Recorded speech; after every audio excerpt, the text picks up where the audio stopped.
ఒక certain age వచ్చిన తర్వాత నీతోటి నీ లైఫ్ పార్ట్నర్ తప్ప ఎవరు ఉండరు.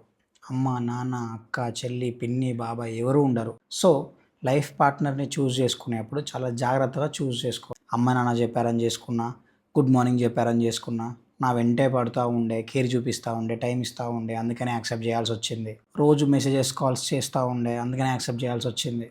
నేను యాక్సెప్ట్ చేసేదాకా నా వెంటనే పడ్డరు. So, accept చేయాల్సొచ్చింది. ఇలా వద్దు. జస్ట్ ఇమాజిన్ నువ్వేం చెప్పకపోయినా జస్ట్ నీ మూడ్‌ని అర్థం చేసుకొని, నీ పక్కనే కూర్చొని సపోర్టివ్‌గా నీకు తోడుగా ఉంటే ఎలా ఉంటది? ఎంత ఆకలిస్తున్నా గూడా నీతో కలిసి తినాలని వెయిట్ జేయడం. నిద్రొస్తున్నా గూడా కలిసి పడుకుందామని చెప్పి వెయిట్ జేయడం. నిన్నెవరన్నా ఏదన్నా మాట అంటే అందరితో ఫైట్ జేయడం జస్ట్ నీ కోసం.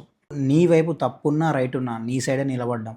వీటిల్లో పీస్ అనేది దొరుకుతుంది నీకు. ఎంత డబ్బులు పెట్టినా దొరకదు. అందుకనే లైఫ్ పార్ట్నర్ చూజ్ చేసుకునేటప్పుడు చాలా జాగ్రత్తగా చూజ్ చేసుకోవాలి. నీ దగ్గర ఎంత మనీ ఉన్నా, నీ చుట్టూ ఎంతమంది ఉన్నా, నువ్వు నెలకెంత సంపాదించినా గూడా నీ పార్ట్నర్ నీతో సరిగ్గా లేకపోతే నీకు హ్యాపీనెస్, పీస్ అనేది ఉండదు. సో, జాగ్రత్తగా చూజ్ చేసుకోండి.